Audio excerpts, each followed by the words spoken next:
cavalo da globalização. Eles tentam chegar e falar, ó, temos que abater esse cavalo aí. E o cavalo está vindo, tá vindo a toda, o cavalão, né, da economia capitalista globalizada, agora aumentando seus mercados, né, estão fechando acordos comerciais, fechando novos acordos de investimento, e o campo comunista, totalitário, está ali tentando jogar umas pedrinhas no cavalo, e o cavalo continua, né, às vezes consegue acertar um pouco, dificultar o avanço do cavalo, mas o cavalo continua indo a toda.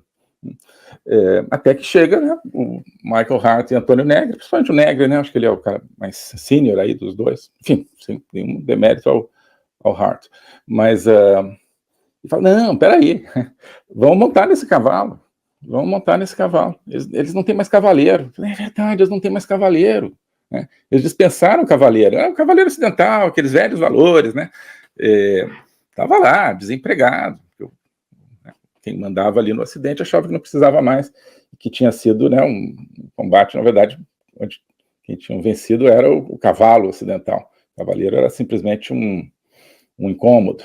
Né? Não.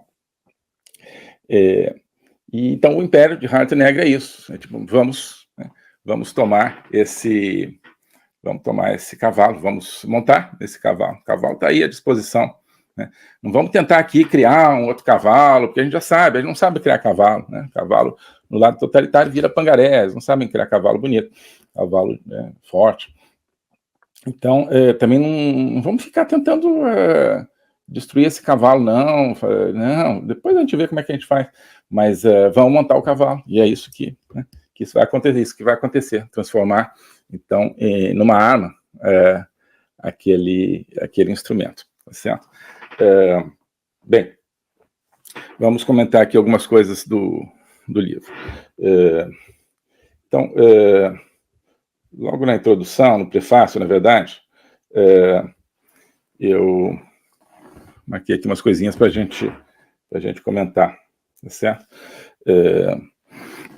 Então, aqui embaixo, ele diz o seguinte, a passagem para o Império emerge do ocaso da soberania moderna.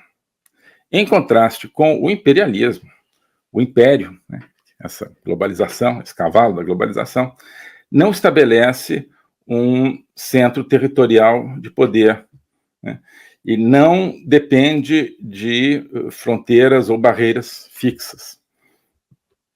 Ele é um aparato descentralizado e desterritorializado de regulação, of rule, né, mais do que isso, de mando, que progressivamente incorpora o inteiro espaço, o inteiro reino, o reino global, global realm, interessante como ele usa, né? Quer dizer, um reino já é um reino, né, um espaço político, digamos, já, né, já dá uma ideia de uma reterritorialização, mas aqui então introduz esse adjetivo-chave, o global. Então, né, esse novo império se constitui como esse reino global dentro das suas fronteiras abertas e em expansão. O império ele gerencia identidades híbridas, né, hierarquias flexíveis e intercâmbios plurais através de redes moduladoras de comando, ou redes modulares de comando. Né. As cores nacionais diferentes, distintas, do mapa imperialista do mundo, né, que não é o império, é o imperialismo, elas se amalgamaram e se uniram num arco-íris global imperial. Tá? Bom, então, o que nós vemos aqui? Você tem os imperialismos, né, um conceito tão importante no marxismo, sobretudo no leninismo, né, que falava do capitalismo como a forma final do imperialismo, né, o comunismo, enfim, todas as vertentes marxistas do século XX, sobretudo, sempre usaram muito esse conceito do imperialismo para combatê-lo, né? Mas, olha, os males vêm do imperialismo, as guerras vêm do imperialismo, os grandes potências querendo aumentar o seu poder, se chocando umas com as outras, e, ao mesmo tempo, eles vão aumentando o seu império, né? Sob o pretexto de estar combatendo o imperialismo, né? Então, a ideia de que, se você é dominado pela União Soviética, você não está sob um imperialismo. Agora, se você tiver uma relação importante, preferencial com os Estados Unidos, aí você está sob o imperialismo. Embora não é nem que seja a mesma coisa, embora a relação seja completamente diferente, né? Quem naquela época tinha uma influência da União Soviética estava, né, transformado num peão num jogo de xadrez da União Soviética. Não era assim para quem tinha uma influência ocidental, né? Eram países que estavam numa transição através de uma crescimento econômico, através de uma série de mecanismos institucionais para, né, se tornar, com todos os seus problemas, democracias mais sólidas e regimes capitalistas mais sólidos. Mas a questão do controle da informação é muito antiga. No projeto marxista eles já colocavam essa inversão de valores, né, de uma maneira muito convincente. Então, o Ocidente, imperialismo, União Soviética, China, depois combate ao imperialismo. Enfim.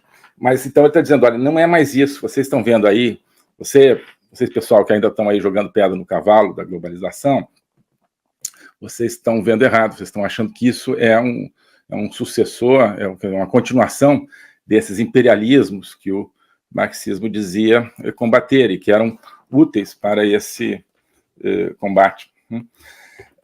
Que apelavam a muitos sentimentos de pessoas, porque, claro, todo mundo gosta de liberdade, né? Então, o marxismo sempre chegou dizendo que ele é a liberdade, tanto a emancipação, como eles chamam, da classe trabalhadora, como, ao longo do século XX, a emancipação dos países que estariam submetidos a imperialismo. Então, fala, aquele lá é imperialista. O que significa isso? Olha, você não tem liberdade, você está submetido, você é apenas uma província de um império, você não tem poder próprio, você não tem soberania própria.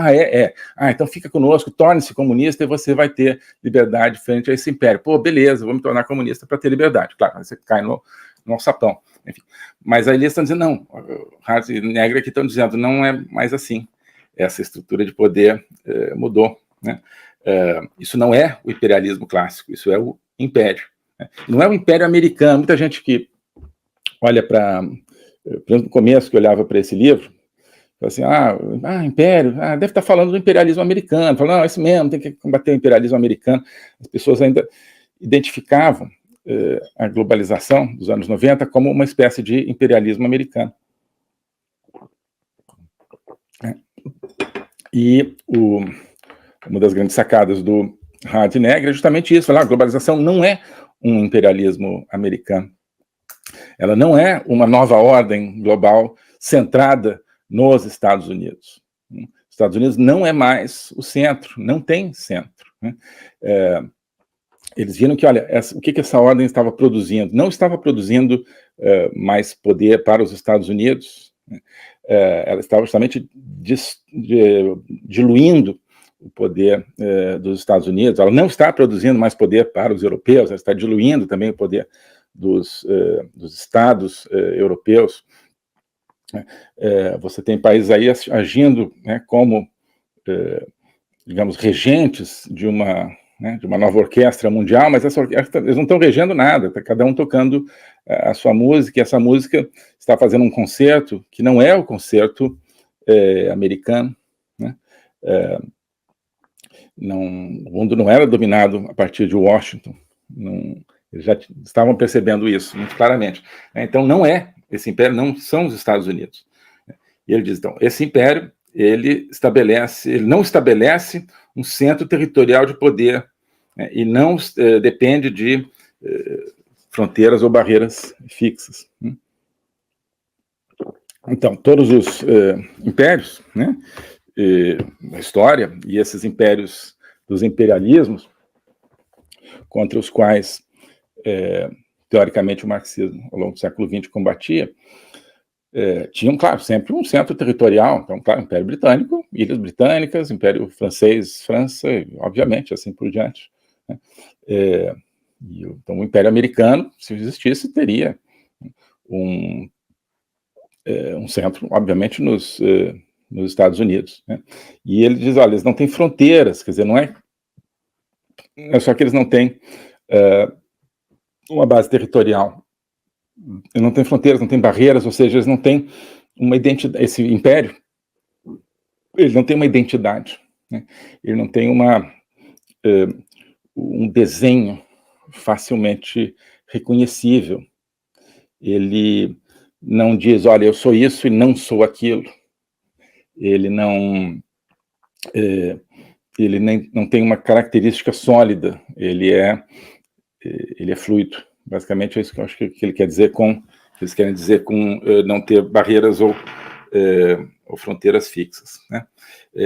Então, ele é descentralizado, dizem eles, e desterritorializado. Ele é um aparato, né, descentralizado e desterritorializado, um aparato de poder, digamos assim. É melhor traduzir como assim. Ele é um aparato de poder descentralizado e desterritorializado que progressivamente incorpora todo o reino global dentro das suas fronteiras em expansão. Quer dizer, ele diz que não tem fronteiras, mas é porque em inglês, quer dizer, boundaries e frontiers não é exatamente a mesma coisa, né? A gente traduz boundary também como fronteira, mas boundaries seriam mais os limites, né? Então, antes ele tinha dito que não tem limites, né?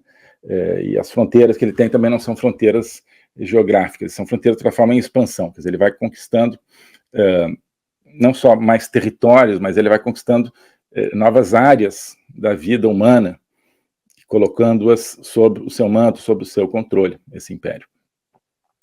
Então, ele não tem limites, ele não esbarra em nada, né? Então, quando ele diz, olha, não tem limites, não tem barreiras, não é que ele não tenha barreiras para se defender de algo, ele não tem barreiras para limitá-lo na sua expansão. Ele não encontra nenhuma parede contra essa sua tendência de se apoderar de cada vez mais espaços vitais, existenciais e não só econômicos. Ele é descentralizado e desterritorializado, quer dizer, não tem um centro territorial, não depende de uma base territorial e ele não tem, portanto, um centro, né? Isso também é uma grande percepção deles, porque nessa época já se falava, né, de ordem econômica mundial, então muitas vezes quando já se percebia que, em alguns casos, não era só os Estados Unidos que mandavam, não, mas então é a ONU, né? Também não é só a ONU.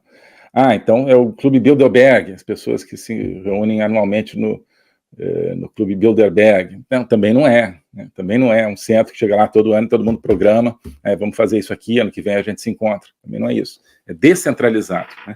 E é um aparato, acho interessante essa palavra que ele utiliza, um aparato, um aparelho, né? Aparato é uma palavra muito marxista, né? Althusser, né? Louis Althusser, né?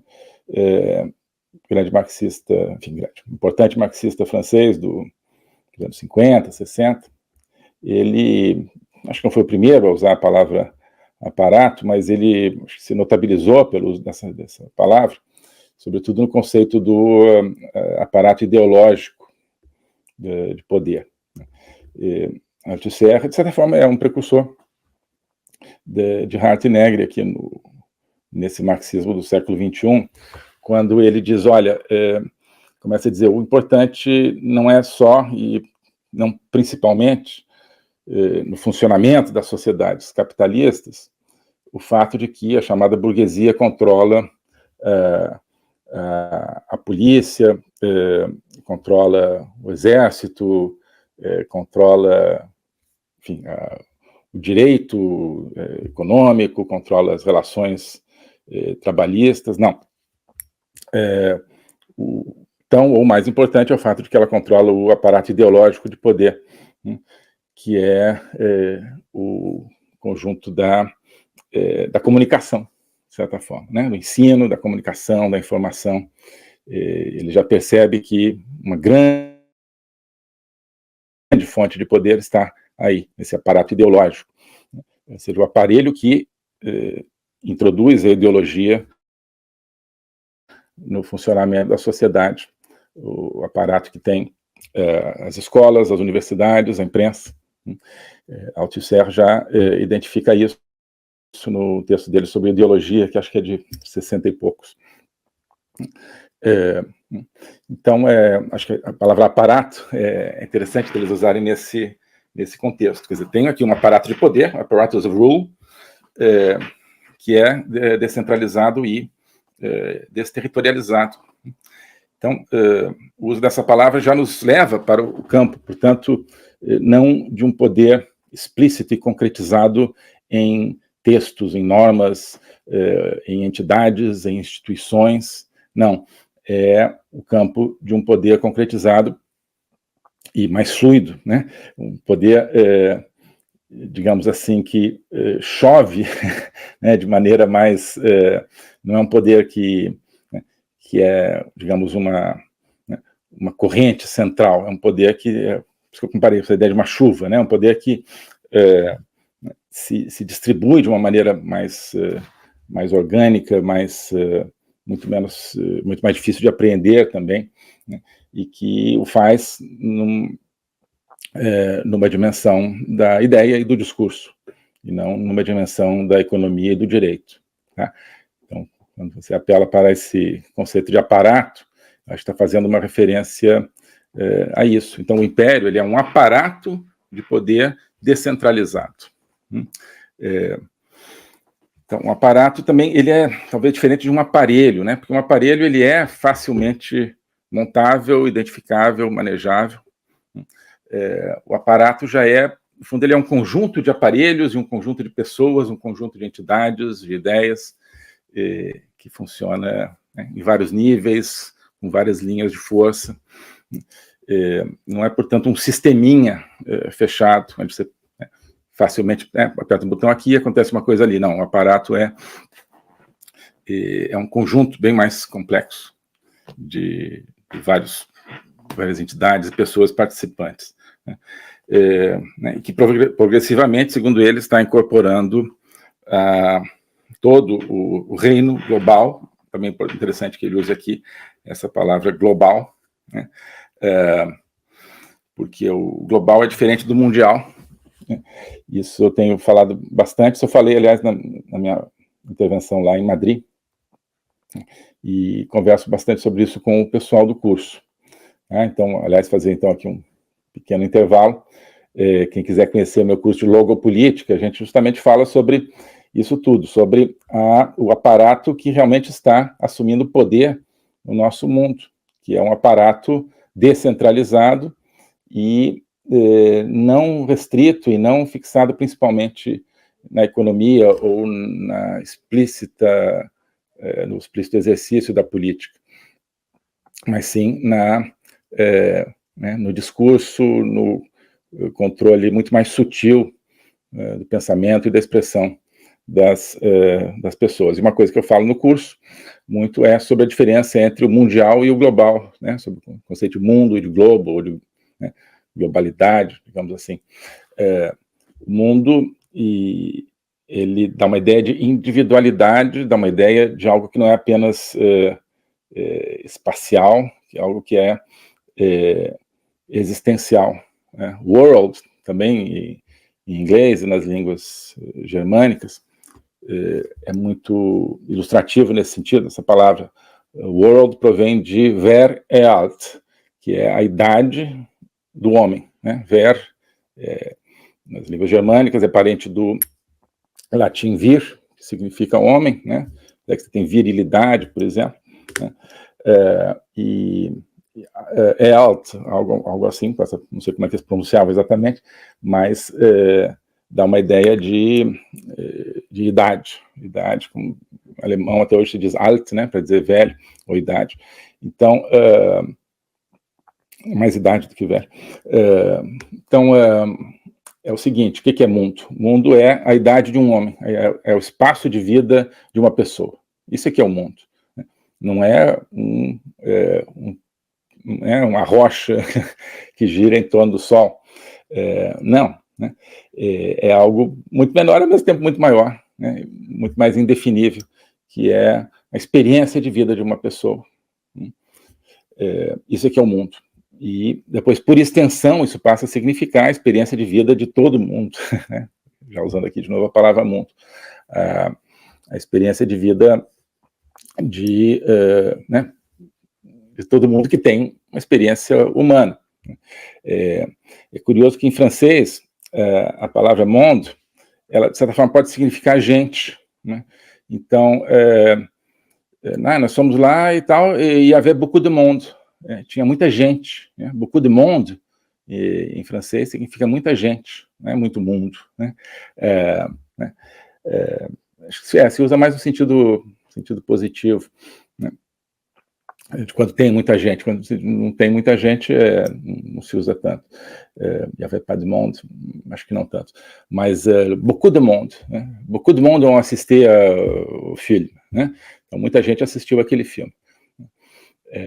Então, o monde está ligado muito mais à concretude do ser humano e à concretude da sua experiência histórica individual do que ao aspecto físico. O aspecto político, né, é muito mais individual. A ideia do global é o contrário, né? Quando você fala de globo, que se usa menos nesse contexto na forma do substantivo, né? É mais o adjetivo que você aplica a qualquer coisa, e ao aplicar a ideia de global, o que você está dizendo? Você está tirando aquilo do domínio da individualidade, está tirando aquilo do domínio da experiência concreta do ser humano, está tirando aquilo do domínio da verdade, da busca da verdade, está tirando do domínio da história e levando para o domínio desse aparato de poder de que ele está falando aqui. Então, global, né? A ideia de globo é uma ideia física, muito mais a ideia de planeta, né? Cada vez mais se usa, precisamos nos preocupar com o nosso planeta, né?